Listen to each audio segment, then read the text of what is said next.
Hello, friend. Today I'm going to share why we forget things. And I'm going to share my favorite horrible movie. Let's get to it. My cool sheet has to do with something in psychology. So I have a question for you. Have you ever walked through a door and then forgotten why you were entering the room, or there was something there you were going to get and you just have no idea why you did it? Well, this is a real phenomenon, and it has a name, and it is called the doorway effect by psychologists. Studies have been conducted on this, and it was first done at the University of Notre Dame, and they did this in a virtual space. The participants in this, they used computer buttons to navigate through this virtual reality environment, and it was depicted on a television screen, and it had 55 rooms in it. So these participants were going through, and they had to go to a table that had an item that was then no longer visible as soon as it was picked up by them, again, virtually. And then their task was to take the item and take it to another table. Now, what was observed is that the participants' memory performance was worse when, again, virtually, they walked through an open door and then they deposited on the table, as opposed to if they walked the same distance, but they weren't changing room to room. They did the same study that was conducted then in a real environment, which is always good because they did want to see what would happen in a virtual environment and then continue the study. And again, same results. So, very curious, why is this? Psychologists believe that passing through a doorway and entering into a different room creates some kind of mental block in the brain.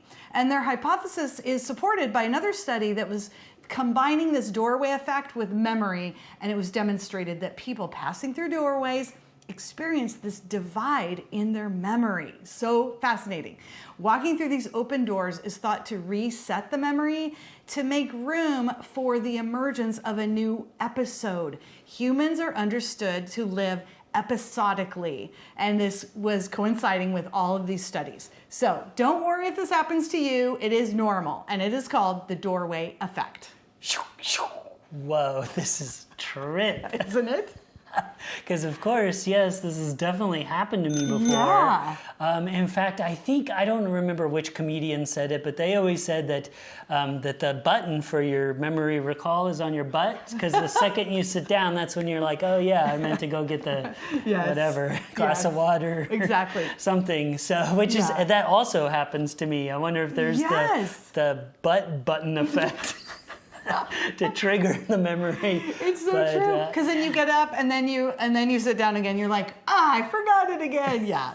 Yeah. Oh my gosh. I can't believe that they named it that, and it is like a real thing. Yeah. Like I thought it was just, I thought maybe it was because you're taking a new stimulus, because you enter a room, and sometimes, especially if there's someone in there and you get distracted, you're talking to someone or whatever. Right. I've definitely done that, but I mean, yeah, there's many times where I've like walked into a colleague's office and been like, hey, how's it going? I was going to ask you something, and no idea what it was. I forgot, and I'll be back. Yeah, yeah. And it happens so often that that's not even weird anymore. Like people are like, all right, you know, because they've done it, I've done it. Yeah, completely. It's wild. In fact, right after I found out about this, when I was doing research for this episode, I was talking with someone, and I was on my headset, and I was walking around my house while I was talking to them, and I walked through a door, and I said, I am sorry. Who is this? I have no idea what I was going to say, but guess what? It's because I just walked through a door, and it's a thing. And then I told them about the doorway effect, hey, see, and then I remembered what it was after that. So sometimes you just gotta go through it. Wild. Yeah. Who called me? Who is this? Who are you? Oh gosh, that's another phenomenon. Yeah, yeah. Well, thank you so much for sharing that. Now I have the official scientific name, the doorway effect. Yep. I am going to talk about a movie and a book, and this movie is called The Room, and also the book is called The Disaster Artist, and the movie, The Room, is directed, written, and stars Tommy Wiseau. He plays Johnny, who's a successful bank executive who lives quietly in San Francisco townhouse with his fiancée, Lisa. One day, putting aside any scruple, she seduces Johnny's best friend, Mark. From there, nothing will be the same again. Now, this is supposed to be super dramatic. It was going to be the next Streetcar Named Desire. Tommy worked on the script. It was his lifeblood forever. And it was one of the worst movies. It's one of the worst ranked movies of any platform. A lot of people call it the best worst movie of all time, the Citizen Kane of bad movies. And it's pretty bad. But it also might be genius because when you start to think about what movies are supposed to do for you, they're supposed to invoke emotion, they're supposed to make you feel things, and maybe it's not the intention of the film, but you will laugh hysterically. It's become a cult classic. It's loved by celebrities and people. It's like Rocky Horror, where they'll have screenings, and they watch the movie, and they have little sayings at every part of the movie, and they throw spoons, and they do all this stuff, and people watch it over and over and over again. So there can be another movie that's critically acclaimed that you might see once in your life, but this movie is giving people pleasure over and over, year after year. So maybe it's not a bad movie. Like I said, it definitely isn't what it was intended to be, but I love it so much. I actually met Greg Sestero, who plays Mark. He wrote that book, Disaster Artist. It became a movie that was nominated for an Oscar for Best Adapted Screenplay, and he's basically made a career out of surviving The Room and this movie. And talk about a way to turn something negative into a positive. It's actually super endearing to read the book and the whole background behind the movie. Definitely worth checking out The Room. I didn't realize those two people played those roles that they did. That's so interesting. Yes. That Tommy and, what's his name, Mark? Or that played Mark? Greg? Greg, who plays Mark. Yeah, and Tommy. Writing the book, and then...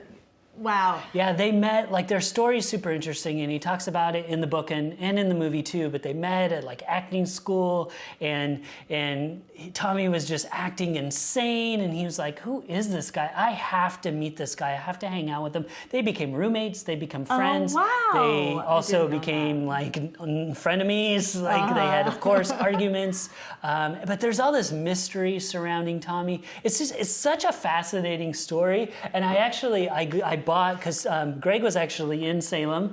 He's doing a little tour, and I got the original screenplay signed by Greg, but this is like even more bonkers than the actual movie, supposedly, because when he wrote it, they like fixed it. And my so gosh. I've like peeked through there, and it's even crazier than the movie, which is pretty hard to believe. I know. So I have seen the movie because you told me to. I mean, this is several years ago. Yes. And it's so...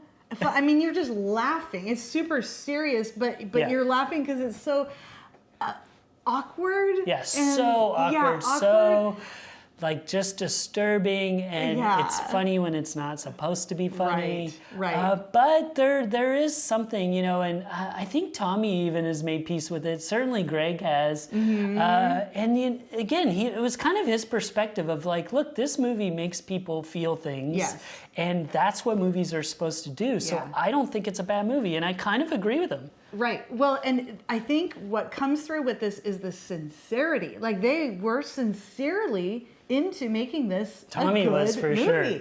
And so that is endearing. It's actually very charming in that way, even though it's terrible. So it's like a perfect combination that then has given it this lifeblood. And you could never make a fiction movie try to be bad and weird like it is. Yeah. Like it would be impossible to pull off. And that's why comedians and James Franco directed the movie, and Seth Rogen was in it, and that clan of like, it was such a cult classic.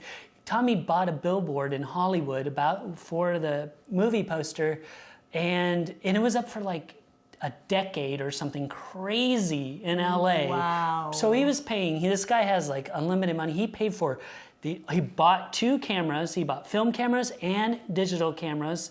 So 2 different cameras, financed the entire thing with millions of dollars with his own money. Like, and all that's a mystery. Like, if you haven't seen it, check it out. Check out the movie. Go with an open mind for sure. And then read the book, really, because that's what really gives insight of like the madness. And it's just wild. It's so wild, but it's pretty entertaining. That's great. Well, thank you. You're welcome. And for all links that are associated with this episode, you can go to 10bestest.com/doorway for the doorway effect. Yes. Thank you for joining us, friend. I'm Karen McFarland-Holman. And I'm Brian Hart. Let us know in the comments, have you ever experienced the doorway effect? And let us know, is the room trash or possibly brilliant? If you're enjoying the show, please give us a like and share it with a friend. Stay tuned tomorrow for another great show. And don't forget to stay curious.